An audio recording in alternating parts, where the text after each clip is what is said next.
welcome back everyone, or welcome if you just joined us. I hope you all enjoyed your lunch break, and I'm really curious if anyone figured out the riddle. Just to give you a reminder, the riddle I gave you before lunch was, I have forests but no trees, rivers but no water. I have cities but no buildings. What am I? Did anyone figure it out or secretly Google this? A globe. I like that one. That's pretty close, actually. But it's pretty much, yeah, a map. That's it. Or a globe. Yeah, brilliant. Yeah, give it up for you. For those of you who now feel defeated because you didn't get my riddle, I'll give you one more opportunity to feel like an old wise owl. Don't worry, this one is really short. What breaks? Sorry. Oh, a map. Or a globe, which is a round map, I suppose. Okay, a really short one. What breaks but never falls?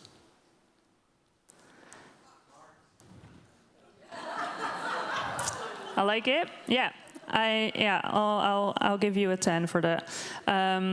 It says here dawn or daybreak. Yeah, fair enough. Anyway, back to the reason we're all here. This afternoon we'll have a focus on a healthy and vital citizenry. Our keynote speaker this afternoon is Chermaine Kwant, who will talk to us about transforming healthcare with nutrition, a rebel's perspective. Chermaine is a nutritional expert on a mission. She empowers rebellious patients to improve their quality of life using nutrition. She just completed her PhD this summer on the impact of nutrition on pulmonary arterial hypertension. I had to practice that a couple times, but I got it.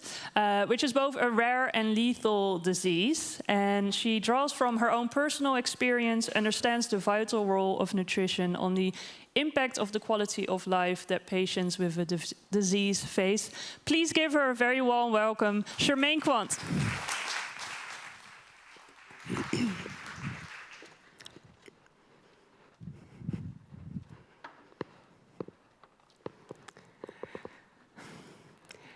When you look at nutrition as a strong tool in healthcare, you might think that you can use nutrition in prevention of getting a disease, such as diabetes, hypertension, or obesity. But what role does prevention play when you already have a chronic disease? And what does prevention mean for patients with a severe long-term illness? And when does prevention come into play for patients with a devastating diagnosis and who has, for example, just have learned that they have only 1 year left to live? Those were the exact words that were told to me when I was 25 years old. Mrs. Kwant, you have only 1 year left to live. A few days before my diagnosis, I was in the emergency room on Christmas Eve and I had a cerebral infarct. The cardiologist, after a bunch of tests, told me that I had a lethal and uncurable disease, which is called pulmonary arterial hypertension. When you suffer from pulmonary hypertension, you have a locally high blood pressure in your pulmonary arteries, which causes right-sided heart failure. And as a consequence, a premature death. And to describe how rare this disease is, the chance of getting it is similar, is as likely as that you're sitting in a plane that crashes or that a meteorite would crash on the Earth right now. After a day or two, when I got transferred to the Expertise Center for Pulmonary Hypertension, which is located here in Amsterdam, I decided that I was going to change the outcome of only 1 year left. In what way, however, I was going to change that. And the worst prognosis that anyone could give me in healthcare, you have only 1 year left to live, immediately activated the rebel that was inside of me. And I don't want to brag about it, but I'm going to do it anyway, because back then I was 25 years old, and today I'm 37, and I'm finished my PhD on pulmonary hypertension, which was actually going to kill me.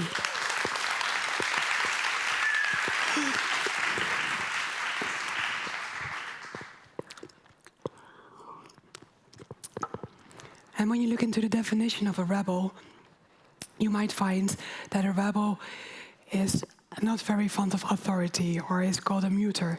I think that is slightly negative. I think a rebel is someone who is critical towards himself, but also towards others. And not just only critical, but does it in a very optimistic way with asking good and sincere questions. A rebel is also someone who dares to be different and also dares to act differently. And a rebel is also someone who is able to laugh when things go wrong or maybe not as planned. Because if you can't laugh anymore, what is left to live?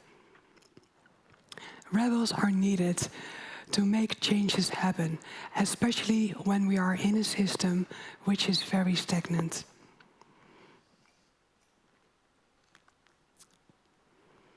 So at the time when I got diagnosed with pulmonary hypertension, I was already a practicing nutritionist. And I asked my physiologist, my pulmonologist at the VU Medical Center, what I could do with nutrition to help me prevent of worsening this disease. He told me that there wasn't much knowledge, scientific knowledge on this topic, actually none. In that moment, I decided that I was going to make a different approach with nutrition and that I would do everything in my power to prevent myself from a worsening of disease and keeping my quality of life as high as possible. And Anton, my pulmonologist, was very intrigued by the way I approached this disease because there was nothing known about nutrition in pulmonary hypertension yet. And although in the years forward, the progression of my disease got worse and worse, I still had a very busy life, a social life, I had my own practice, and I traveled around the globe. And Anton got more and more frustrated about my situation because he wanted me to have a lung transplant because he saw how worse the disease was gotten in my body. The right-sided heart failure had came to a point that my heart was the size of my chest and wasn't working very good anymore. So he wanted me to have a lung transplant, and by replacing the lungs and the pulmonary arteries, the pressure in the arteries were gone and the heart could recover itself. It's amazing, right, how our body works? And although he tried to persuade me and talked into me multiple times, I didn't want a lung transplant. He was angry with me and he said, the patient that is sitting in front of me isn't the same patient as I read the file from in the computer. And I told him what I always told him. It's because of my nutrition. And after 5 years, although it was much later than the 1 year that the cardiologist told me, after 5 years, I had reached my limit. If I wanted to live, a lung transplant was inevitable. The donor just came in time, and after the surgery, I spent a very long time on the ICU. I was too weak to get off the ventilator. I wasn't able to breathe myself. And I got intubated several times. And that is why I talk like this. But I don't mind because it's the only thing left that you still see or hear of the disease that I've been through. So I recovered very well, and after some time, I went to visit Anton, my pulmonologist. I went to visit him to drink a cup of coffee. And we started to talk again about nutrition, and he asked me to tell again how I thought that nutrition had impacted my quality of life. And he was very interested in my thoughts and vision on nutrition in pulmonary hypertension. He asked me if I wanted to do a research on this topic, what I would like to study and why. He stood up from his chair and started writing on the whiteboard that was in his room. Suddenly he said a dot and looked at me and said with a smile, "And then you have a dissertation." I was surprised and I asked him, "What do you mean?" And he said, "I'm asking you if you want to come over here to the university and pursue a PhD on pulmonary hypertension." Yeah, and of course I wanted it too, because when I started my study as a nutritionist, I always wanted to do research on nutrition in a rare disease. Well, I had to get the rare disease first myself, but now it was finally going to happen. And I said yes, and I was very happy. But all jokes aside, I had honestly no idea what I was getting into. And that for so many reasons. It was for me very difficult to learn in retrospective the disease that almost killed me. I learned in retrospective how sick I actually was. But there were other problems, much bigger problems. Because my research was an investigator-initiated study, we had to make sure that the funding was there before we could even start the study. Well, getting funding or a grant for a study isn't always the most easy thing to do, but it gets especially difficult when you want to do a research on nutrition, because the big companies can't earn any money on nutrition. And it gets a little bit more easy if you have hard endpoints, such as an improvement in cardiac function or an improvement in other biomarkers. But my endpoint of this study was quality of life. We tried to apply for several grants. We had grants for prevention through nutrition. But since we didn't have the conventional idea of prevention, such as preventing of getting a disease as diabetes or obesity, we got rejection after rejection. I decided that we have to act different on this and dare to take a chance, and therefore I gathered a group of family, friends, colleagues and patients and asked them to participate in a walk in The Hague, the city where I live, to raise money for my study. And this was a very successful day because we raised over 15,000 euros, which gave me the start budget of this study. And as a result of that, we get a higher grant from a pharmaceutical company who was willing to sponsor this study without any positive effect for this pharmaceutical company, because there was no way that they could earn from nutrition. And after that we could start our study. Well, you think, because it was also very problematic to get approval from the medical ethical board. And you can understand that, because it's very dangerous if you want to let patients eat more healthy. Think of all the adverse events that could happen from a healthy diet. So after 2 years, I finally got approval. And I could start my very dangerous intervention.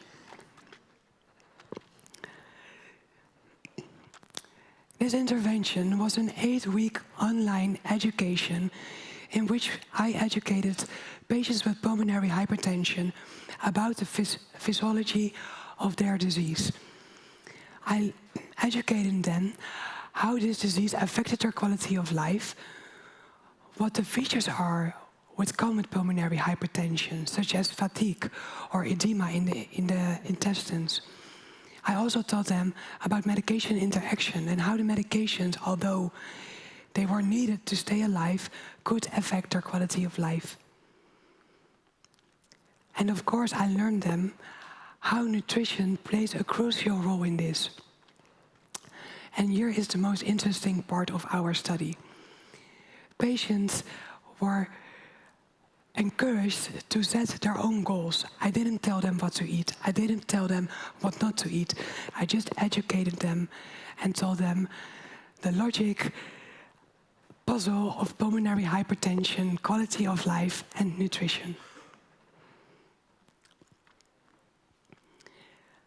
And our main endpoint was quality of life. And if you have any knowledge on scientific research, you know how difficult it is to improve quality of life, especially in patients with a severe and progressive disease. Our patients already had extreme high quality of life, both mental and physical, at baseline. They were optimally treated with medication, and when you are optimally treated, it means that you can't improve in any way anymore with the current treatment. So also not in quality of life. During the e-learning, we saw an improvement in both mental and physical quality of life. And when we asked the patients why they felt that they had a better quality of life, they told us that they felt empowered, because in something so uncertain as a deadly and incurable disease, they get some very valuable tools to get back some control. And that's with something that they do every day: eat and drink. But the most interesting part, I think, came in the end. Because we all know when we start with a diet, or when you look up papers of dietary interventions, they don't last long. Not in our group. 1 year later, we still saw an improvement or a similar quality of life in our study group. And this is not only special because it's a nutritional intervention, but also because it's a progressive disease. Because you expect in 1 year that the patients will worsen. And the biggest thing they changed on their intake was that they were starting to prepare their meals themselves. They learned how to read labels and skipped the ultra-processed foods.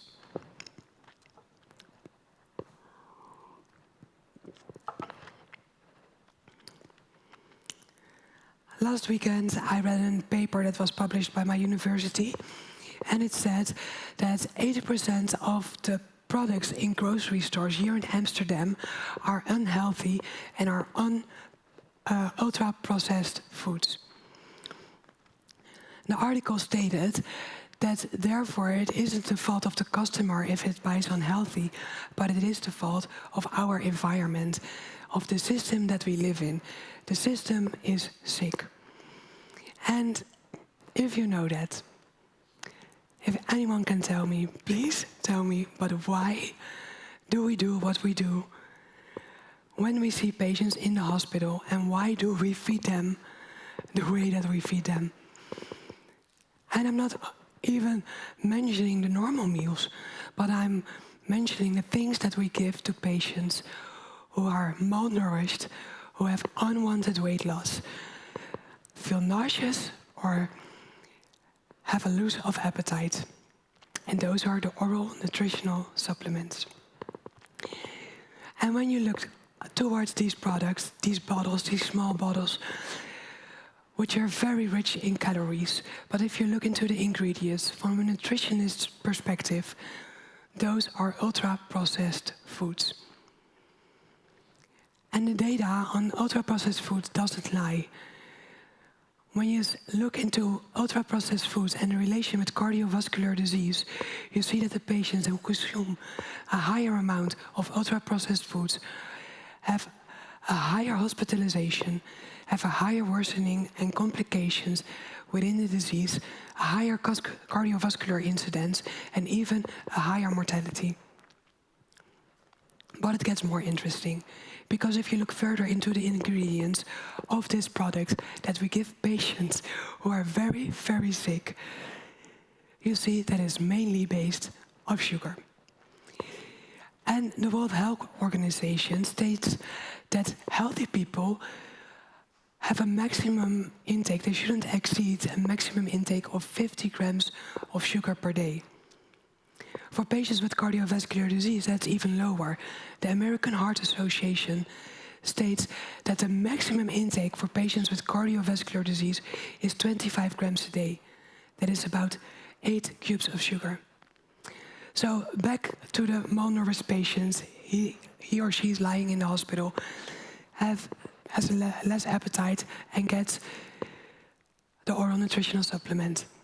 Only one bottle already exceeds the amount that is feasible in these types of patients. But we don't just give them one. If they still can eat a little bit, we give them 3. But when a patient doesn't eat anymore or has severe weight loss, they get up to 7 bottles a day. That is 10 times the amount which is advised by the American Heart Association. And when we know, and I just told, that sugar actually causes more problems in cardiovascular disease, then why do we give patients this type of products? And maybe you say, well, it's because of the amino acids, because there are amino acids in the oral nutritional supplements, and patients need that to get stronger. There are other ways to get a similar amount of amino acids, because one bottle contains 12 grams of amino acids. That is the same as in 1.5 egg, 100 grams of tofu, 150 grams of dairy, 50 grams of ground beef, or even a ½ ounce of cheese. So please tell me, why do we do what we do? And we know from clinical experience that patients even get more nausea when they use these types of products, and that they even have less appetite and even more intestinal problems. And we know from data that sugar and ultra-processed foods give a lot of problems in cardiovascular disease and even a higher mortality. Something to think about, right? So to summarize, what I've learned from the last years, not only as a patient, but as a nutritionist and a researcher, is that nutrition is a very, very strong tool to improve quality of life in healthcare. And to use this tool, we have to look differently at prevention, and not only see preventing of getting a disease, but also prevention in the very sick patients with a severe disease. We help them prevent of a disease worsening, and we help them improving their quality of life, not only physical, but also mentally. And I didn't even have the time to discuss the healthcare costs and the environmental issues, because it's all entangled. We have to dare to look differently at the way that we provide nutrition in hospitals. We have to find other ways to get funding for research and prove that nutrition is a key factor in healthcare. And if there's anyone who knows how important this transition is, then it's me. And again, I'm not saying it as a nutritionist or as a researcher, but, and maybe is that the most important one, as a patient. That is why I tell my story, and that is why I encourage you all to look at nutrition with a rebel state of mind and give it the role in healthcare that it truly deserves. Thank you.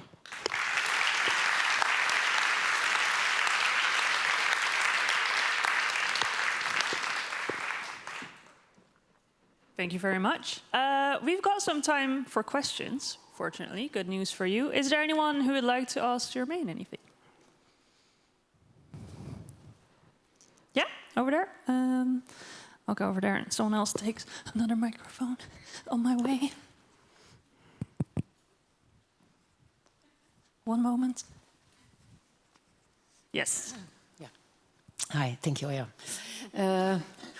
Well, thank you, first of all, of getting this into our awareness that nutrition is so important. I have a nephew who also has a disease, and he took the road to leave the current academic road and went for the nutrition, and he's healed himself 100%, so amazing. But I was wondering, have you also find in your study the knowledge which is in the Ayurveda, in the Indian knowledge, because there is food actually number one in the healing processes, and so have you also studied a little bit about that? I am myself. I'm also orthomolecular schooled and also Ayurveda schooled, but nowadays in the regular hospitals is not acknowledged. But I think the way that I developed my e-learning, it's also a lot about learning to listen to your body, and that is something that we also tell from Ayurvedic point of view. So, but I couldn't work with herbs or all sort of things. Imagine how long it would took me then to get to the medical board. So. Yeah. Yes, I happen to stand next to you. Hi, thank you. I really believe in what you do.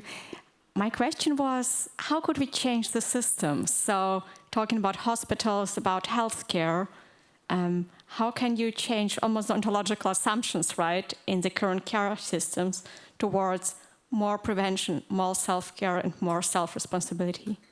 I think therein is key is research, because in the hospital we don't do anything without research. But first of all, I think the most important thing is that we get to basics within the hospital by providing pure food and not ultra-processed foods, and look what that does for the patient. So that's the first thing to change. It is a little bit more work, but eventually it will also lower the costs. So that is something that I'm working on. And also in addition of my PhD, or as a consequence, however you want to call it, I'm also now starting the first outpatient lifestyle clinic for pulmonary hypertension, in which we can educate patients, and hopefully this concept will be so successful so that we can translate this to other diseases and then empower the patients. I think that's a very great step forward. Great answer. Okay, over here, you were fastest. Okay, thanks so much for your very touching talk. You mentioned empowerment a couple of times, and I imagine people having like a bigger sense of agency maybe, and being more than reduced to a sick client. I was just wondering, what do you see in people's behavior, or how do they behave when they are empowered? Yeah, empowerment is a very strong,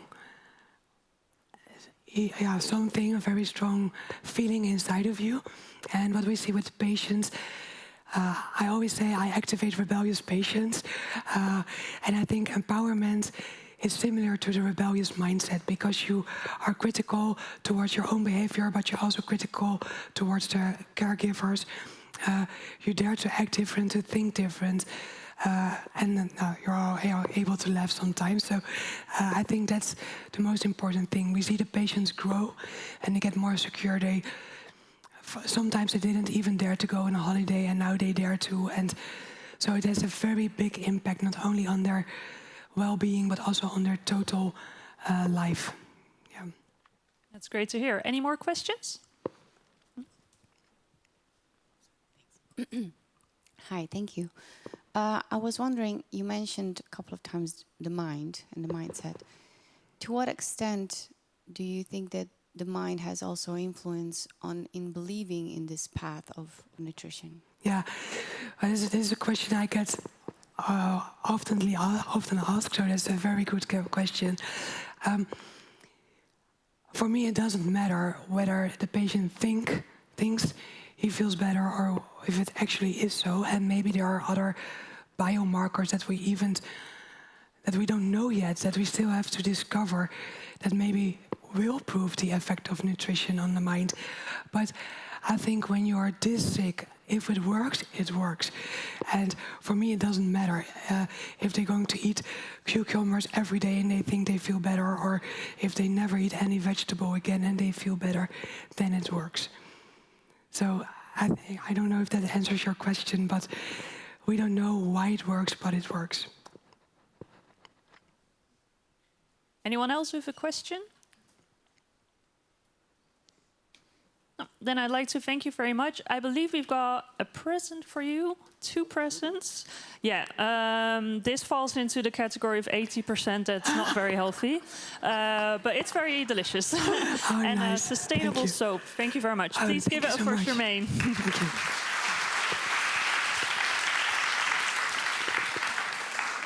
We now have our keynote panel, moderated by Jurg Tolke, on towards meaningful dialogues about students as partners. Please welcome Jurg Tolke, Remco van der Lucht, Senka Rebak, Antonia Kriveneanu, Rohit Jahangir, and Daniela Doria.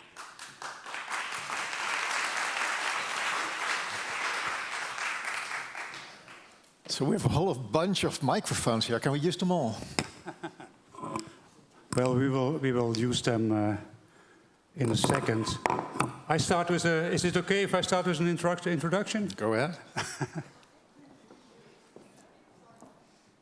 Of course. Yes. Now, great that we can stand here for this afternoon. Welcome for this short interactive keynote. What I will do, I will give a short introduction, and then I hand it over to Remco, and then we play with our tool we developed. So, could you please take a seat, and then we... Yeah, please.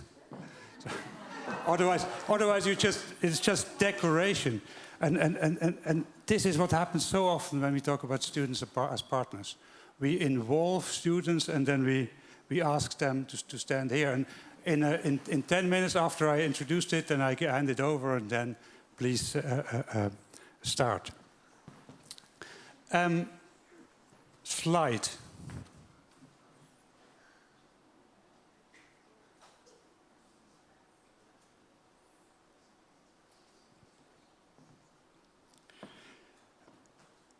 So, talking about students as partners, what I would like to do is to tell you a little bit what it means to us and how we use it to transform higher education. And when I say we are a consortium, a club of different professors, as Remco and Guido and Rutger, and teacher researchers as Senka and Martijn Mesmans, and a lot of students as Antonia and Rogier and Danielle, who help us with it.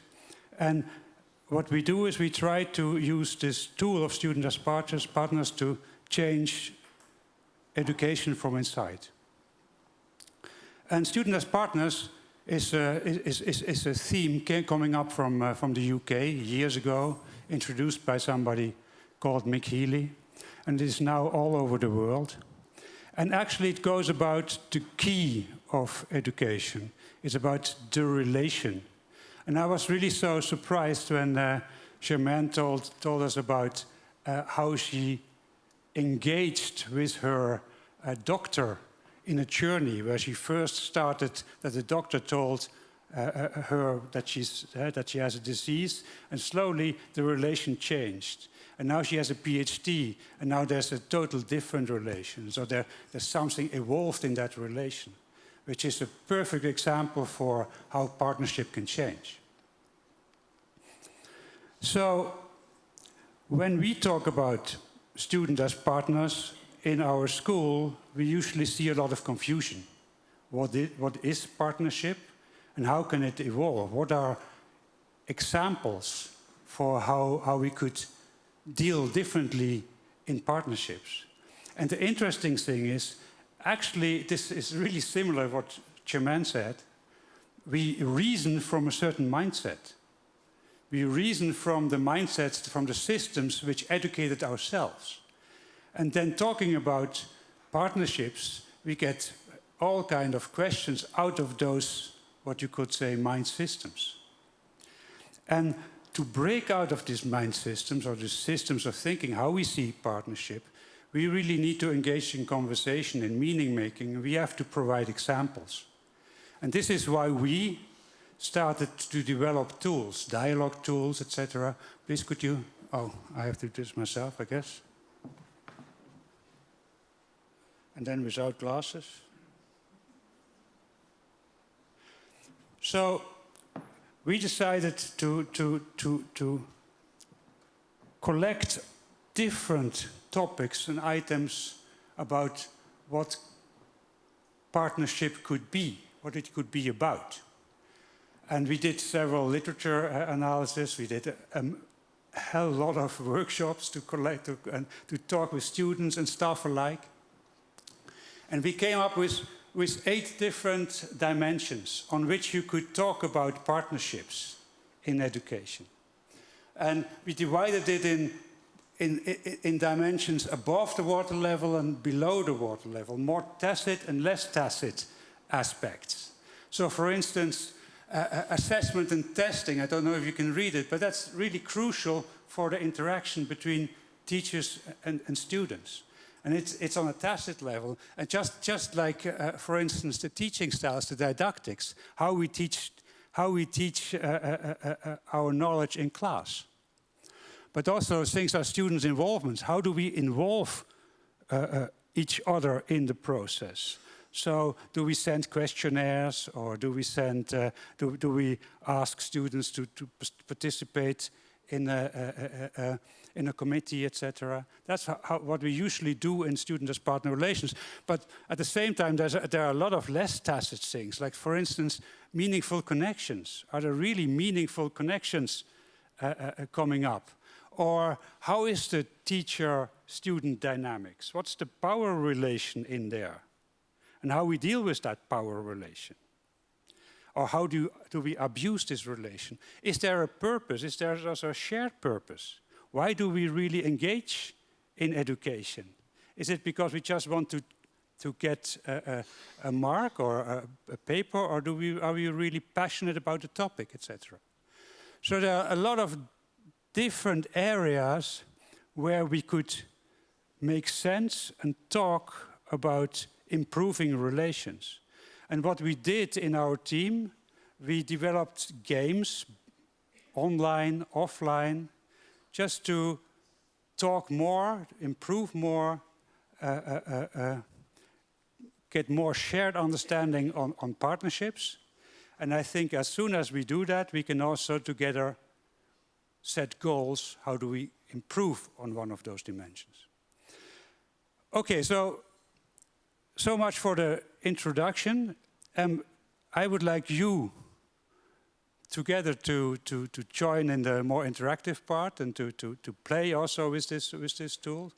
And maybe in the end we have some questions for you, if you guys have some questions, how we could go on, and what maybe inspires you less about this topic of students as partners. Remco, can I pass this on? Okay. So I'm not an expert on the student as partners. Sorry, you guys are. I really dislike 95% of the panel discussions that I'm experience. So the very thought of sitting here with students and teachers to talk about our experiences is dreadful for me. So therefore I thought, let's make it something more in the room, because I love playing in the room using space, as some of you might know.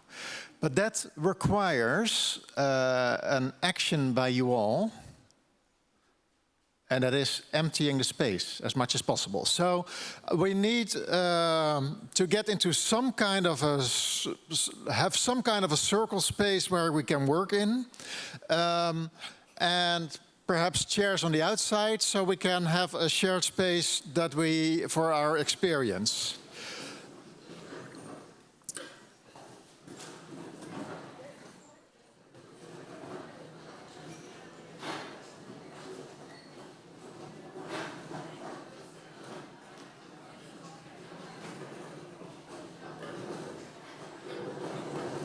And the challenge will be to do that in 1 minute.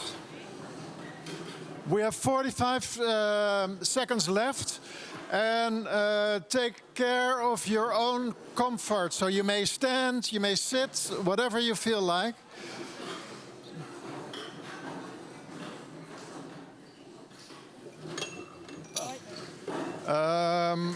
Also, let's take a shared responsibility for our well-being by putting glasses away. Okay.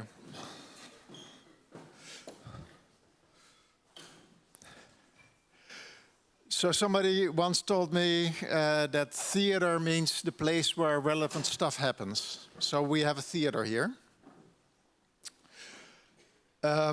Just checking, are you comfortable the way you are standing or sitting for the next, what is it, 20 minutes or so?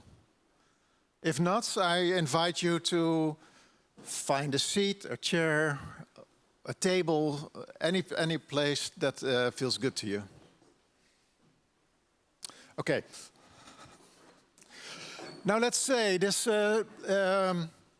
student as compass works with this spider diagram, right? With a line. So, Jörg, where should be the zero line, the starting line for you?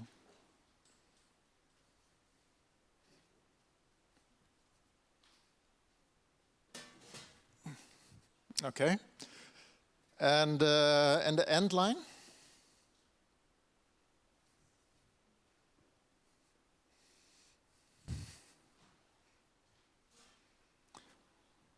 Okay. What's that? Yeah, so it goes from 0 to... Yeah, from 0 to 10. Okay, so we can make 0, we can extend the 0 a little bit more? Oh, you can do it. Yeah.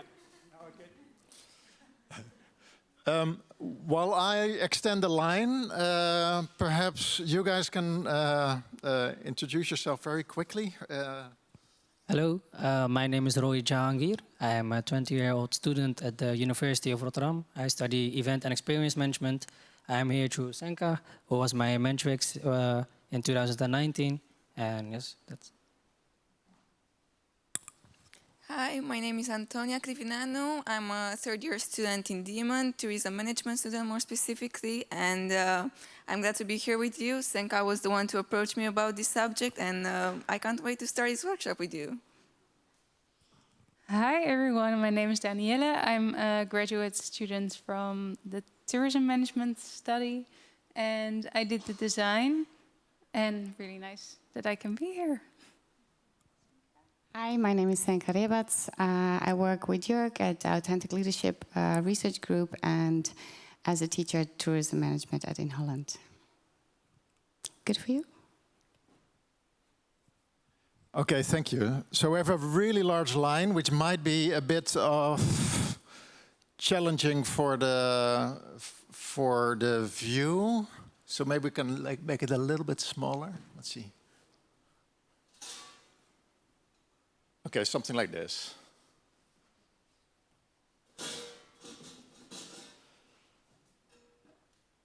So what we thought we'd do is have a little exercise with you all of exploring what it's like on the line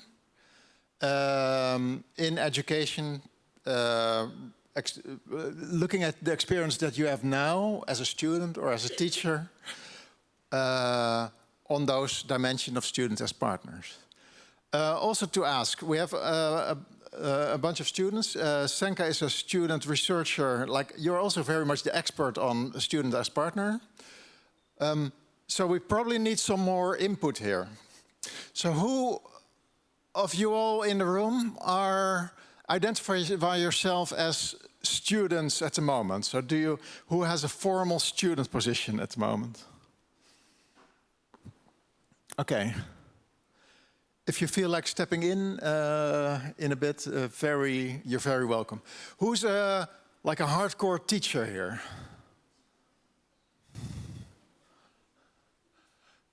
Okay, good. Same here. Or not same here, but the same invitation to step in and try it out how it is. Okay.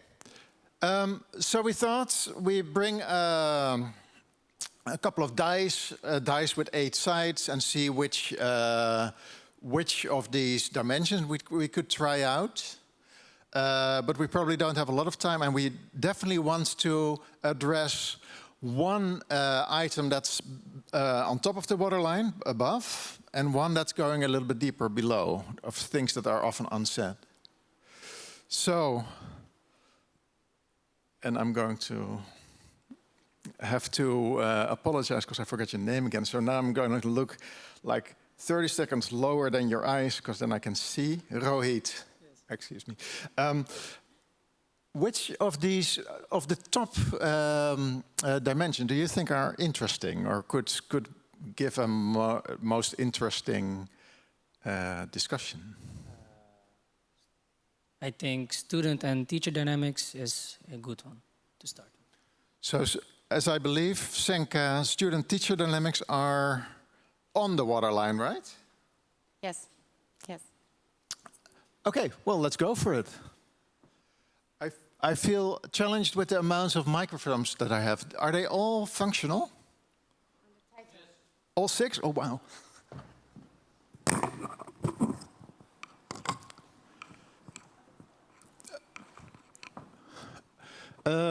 Senka. Thank you. Could you elaborate a little bit on this? Does it work? Yeah. Okay. What would you like to know? What did Jörg not tell about this this dimension that is relevant to know for the group in order to be able to have a meaningful conversation here? Yeah, it's a bit of an example of what we did earlier in the workshop, where we kind of naturally, or let's say learned behavior, put ourselves in a role. So you can see that perhaps back in the class.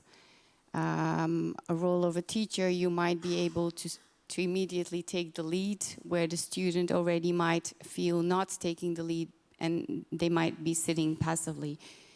And that's one way. On the other side would be rather more shared and be more as partners and involving and co-creating, like we did a bit later. Where it's not so much equal, but there is that everyone is equally worth. So everything that you say is equally worth, and it's a different approach on partnership here. So it's a power difference is less, obviously, on the other side on 10. Okay. So can I ask you to first kind of like take position on our line for how you experience the student-teacher dynamics at the moment. So here is like the total like the total powers is with the teacher, and there you have a totally shared an equal power.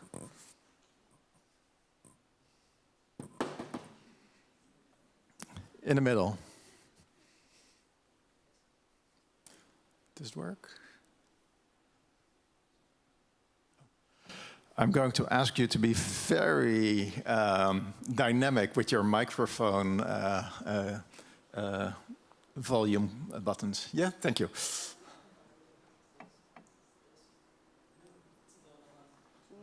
Oh, okay. Yes. Yes, I was going to stand in the middle on number 5, because I think it depends on the student, and I think it depends on the teacher. Every student learns in a different way, and every teacher teaches in a different way. It's important for both parties to know what kind of teacher you are dealing with, but also there's a kind of responsibility to the student, like what for student am I dealing with? How can I interact with the student in an according way? That's why I chose the middle. So how does it feel in the middle? Rather than thinking about why you chose it, but how is it here? Not good, to be honest. You actually want to go a little more to the student side because you want a little bit of freedom in your learning process, but sometimes it feels that you are dependent on how the teacher is going to act and if the teacher is going to think along with you in the process. Okay. So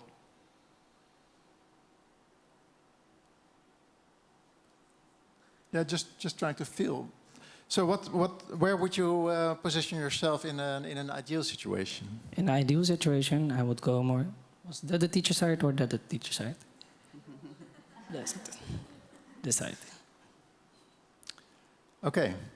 So you're going more here. Yes. Yes. And so what's happening here? Here is the student a little bit more in the power position. Okay. And what? We could even go further, right? So what? No. That's not smart.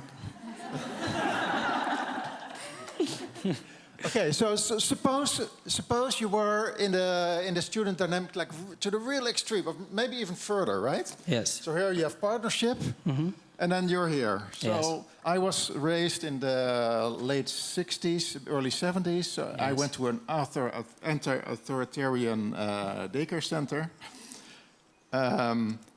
where like the toddlers were the rulers. All right. You can see where that led, but so how is it here? Not good either, to be honest. It's too much. I'm a student. I don't know anything. That's what I meant with the responsibility of the student is also a key in the system. I know what I can do and I know what I can't do. That's very important for everyone to know. If I go in my power and I will go over the teachers, that's not good. That's okay. So in the room, who agrees, or who would feel kind of comfortable in this space? You would? Okay. So could you step in maybe? Thank you. So now you said that as a student you'd be very comfortable there beyond partnership. So what is your role there? No, you're not. That's why I asked. That's why I asked for support. Yeah, so I feel comfortable here because I am obliged to. I teach students in a project-based learning environment, so I'm asking them to be the ones who take the wheel, and I do that in an art school. So I'm often asking them to do it beyond the bounds of what's expected in normal PBL. So if I can't do that myself, then I shouldn't be able to expect them to do it. Okay. I think we should have a teacher here, right? So can I release you from this place for a moment? You're very happy. We get back to you. So who in the room was like the hardcore teacher? I was. You were? Okay. So, where would you position yourself as a teacher in the student-teacher dynamics at the moment? How at your school, how it is, not how you would like it to be, just how it is. We'll get back to you in a moment.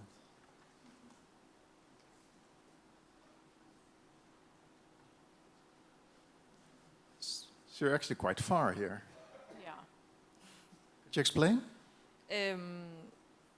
I guess that they have much more power than students have. I think it's actually it's a very conscious way of choosing this position, if it makes sense. So just see if we have the line right? So there you have total power.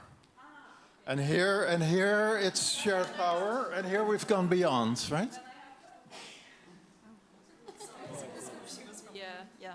Okay. So now this is very comfortable because yeah. Okay, so now it makes a bit more sense that what you said. You have a lot of power. You give a lot of direction. More comfortable over there for some reason, but not because of the structure. It's more because of the light, I think. So if you look at it phenomenologically, everything that happens in this room gives some kind of information, right? It makes sense. So the fact that you're in the light here, what does that do to you? I have to be more responsible. It gives me a lot of responsibility. It's challenging, but I like it. And it's also very dangerous because you have to be careful not to misuse the power you have. Senka, I'm going to ask you to give a little reflection in a moment, but not quite. Would you be willing to take a walk with me towards the other side? And you know, in research we sometimes do speaking aloud exercises. Maybe explain what's happening in your head while we're getting towards the more shared side. Yeah. Or your body. Uncertainty and the fear of being exposed, the fear of not knowing what's going to happen, losing control. Really scary. Yes. I felt like to stop there, yeah?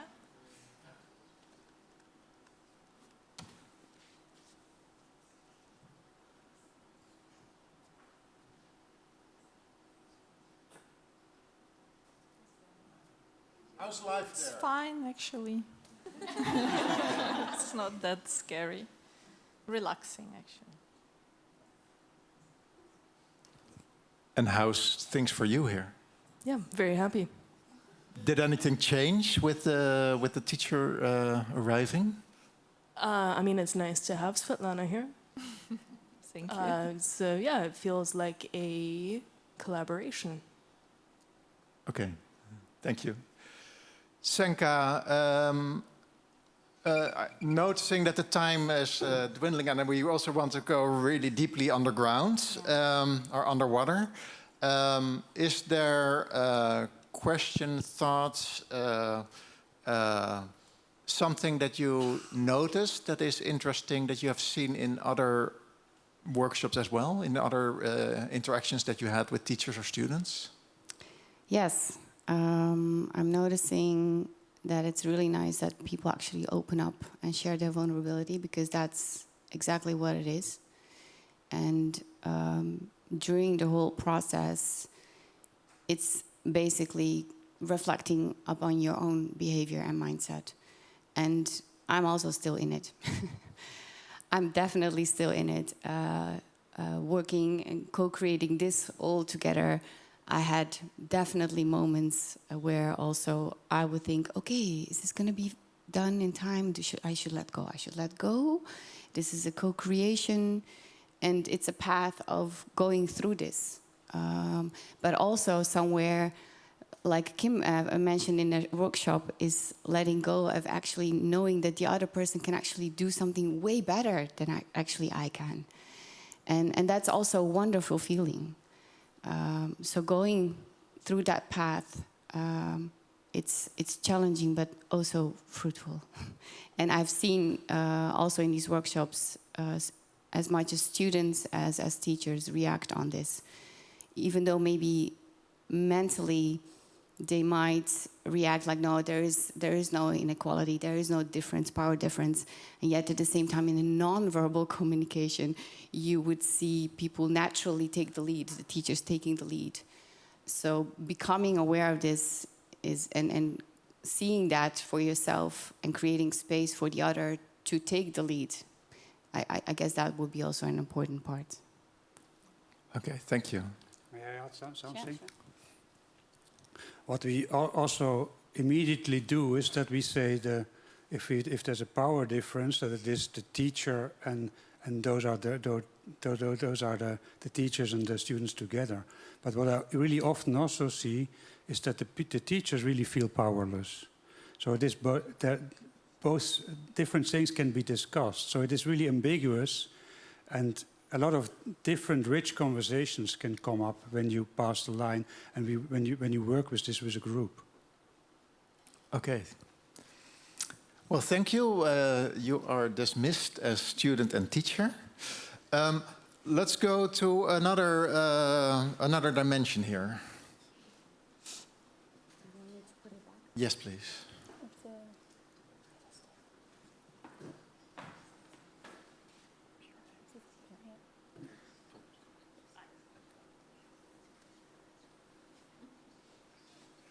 So Antonia, now let's try to go really deep under the waterline. I think those are the last three ones, right? The meaningful connections, the diversity and inclusion, and the purpose. Which of these do you think is most interesting, or where you see most tensions happening in your life as a student? I think diversity and inclusion is a good topic to approach. Okay. Okay, so I won't joke about it. Jörg, diversity and inclusion.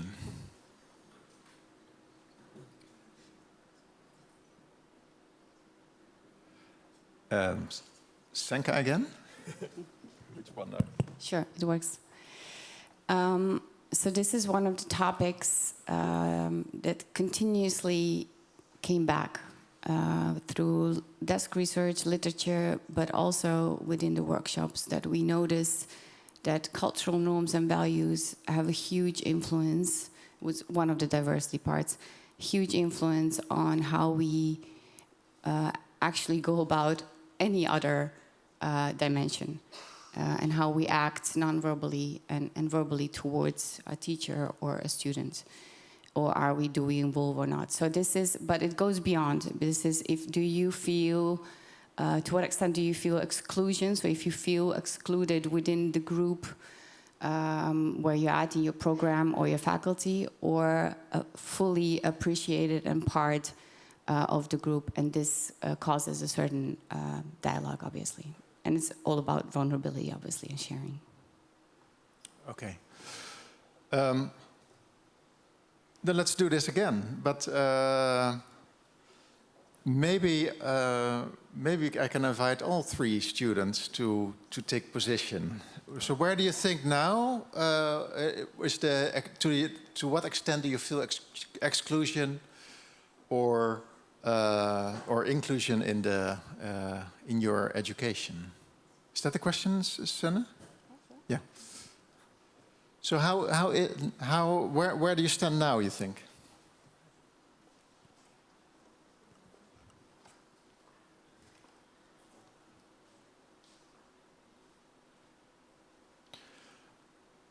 So what I observe, you are pretty close to the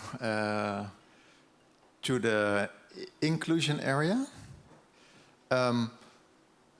And what positions you there? Why I'm here? Yeah.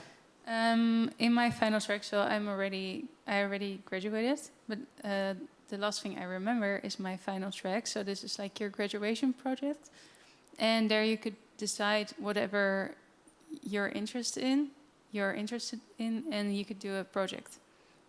And it was like learning along the way, and also with my teacher, he was like guiding me, not knowing where the final base was. I'm not sure how can I explain that, but yeah, we were like both learning along the way, and I'm very fortunate to feel that like the last few years it was like that. So students and teachers, they both want to learn, and I think along the way we were like going with each other. Okay, so you felt very included and yeah. in that part. Yeah. How about you? I feel almost the same way, and that has to do with the subjects that I get on my study. It's all about self-reflection and making your own website, making your own personality. Maybe on other studies, I don't know, they don't have that feeling because you have to think inside the box, but not outside of the box. But for my study, I totally agree with what she said. For me, when it comes to inclusion, there are two sides. Is the teacher and student side, and there's also student-to-student side. As an international, I think from my own education right now here in the Netherlands, the student and teacher inclusion goes really well. They really try to involve us in all the projects. They try to involve us in all the meet and greets we do at our school. But when it comes to the student and student inclusion, that's been a very difficult process, in my opinion, because first of all, it's the language barrier. And I think us as international students, when we first come to a complete new country and we start the study, we also put this facade on, telling back home to our family and friends, oh, it's going so well, they're all so nice. But actually here, you're the one trying to persuade them and trying to get involved in the community and trying to be into a group that only speaks Dutch, and you're the English one standing there and kind of accepting the situation. And towards the people back home, you try to put this facade on, saying, oh, it's going really well, but it's actually a quite difficult process to kind of convince them that you're in an international environment at that point. You are supposed to speak English, and it's sad because some of us international students, as I said, we have this acceptance in us when we say, you know, they speak Dutch. I'm not gonna try to get involved in the conversation anymore or be part of it. So that's the sad part, that I think it's getting better and better at the moment. I've noticed that maybe also from the pressure put by the teachers that's saying, okay, guys, involve them as well, or, you know, keep them in the conversation, speak English all the time. That's also very good. And I think that also the Dutch students are becoming more aware of this, and they are becoming more inclusive. And that's a very nice thing that I've noticed in my education and also outside of this, but in other universities. And yeah. So what I'm noticing in myself is kind of a tight feeling in my chest when you're speaking. And you position yourself quite far up this line, but I don't know. Maybe am I sensing it correctly that there's also like hurt in the experiences? Well, there's not hurt. It's just pure honesty that comes from my side.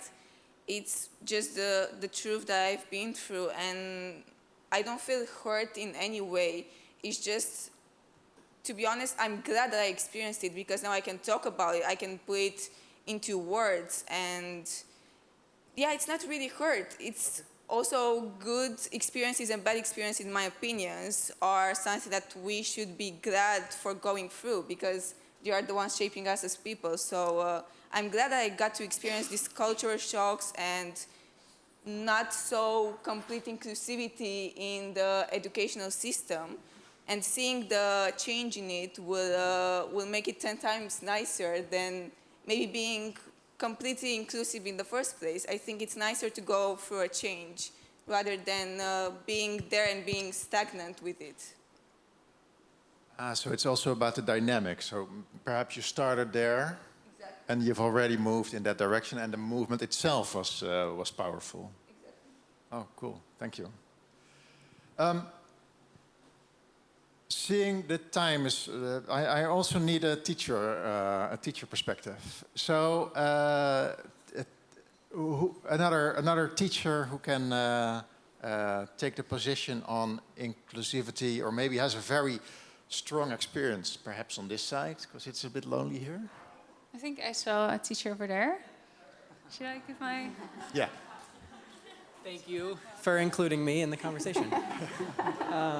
My name is... So where not from the head, but from your whole body experience, where do you position yourself on the line? And is your question where I feel included in the classroom, or how do you see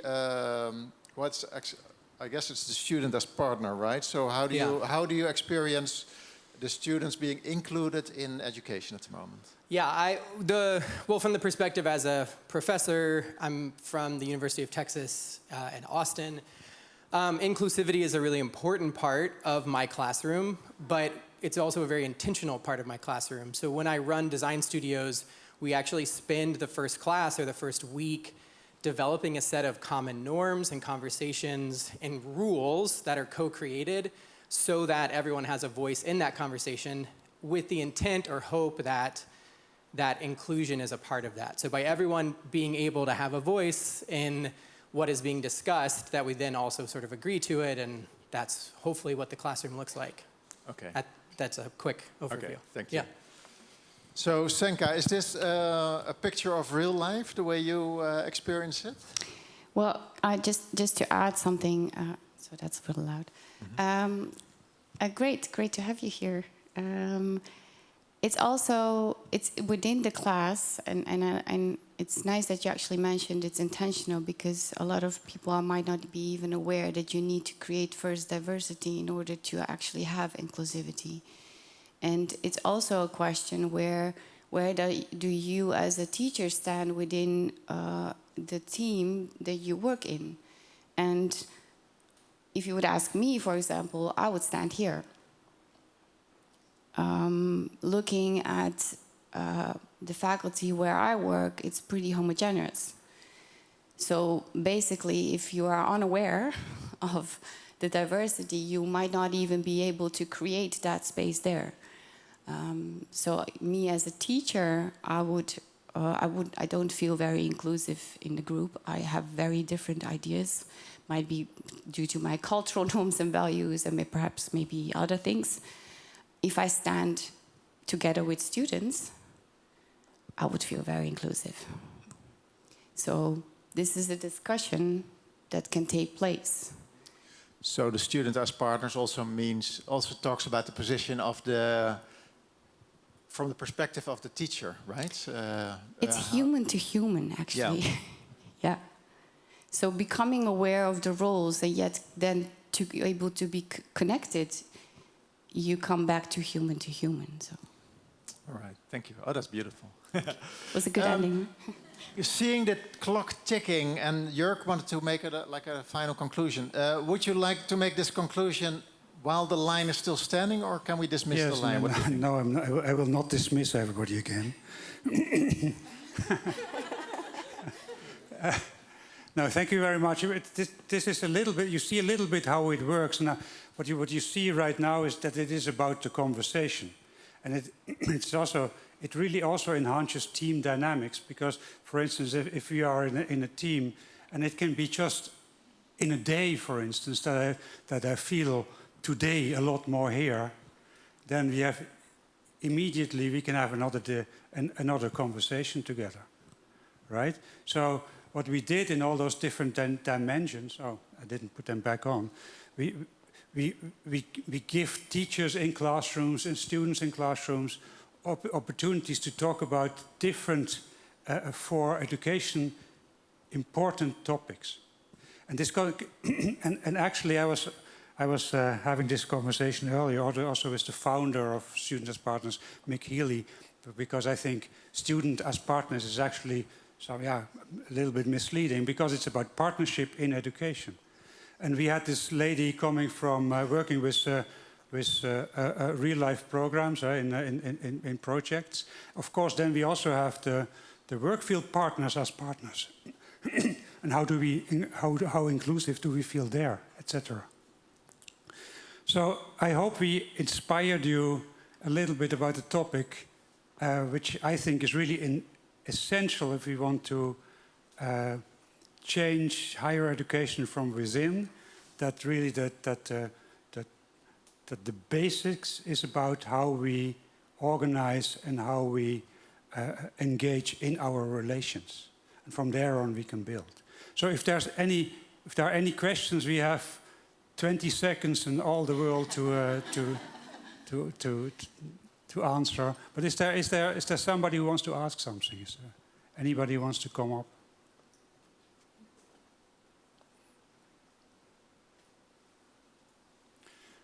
I introduced a time restriction, of course, that doesn't help. So thank you very much. Thank you very much, Roy, Antonia, Danielle, Senka, and Remco for assisting us. And in behalf of the SAP team, we wish you a very nice and fruitful Congress.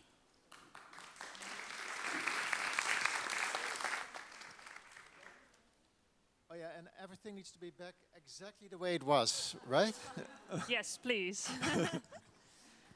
So it's there. I think there were tables somewhere and chairs. It doesn't have to be exact, but if we can all help out, yeah, get it back together. Thanks.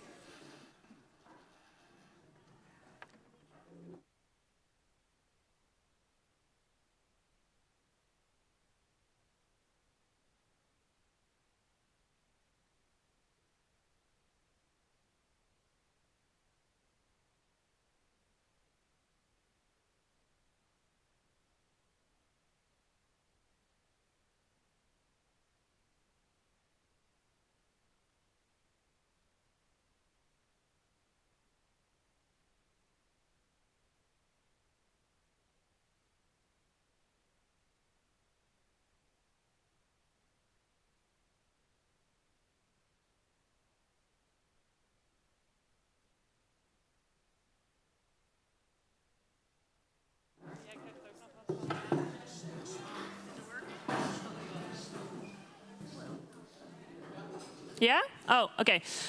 Before you all run off again, some people are already back at the workshop table. There are workshops again, starting at 15:15. Again, it's ticketed, so please get a ticket.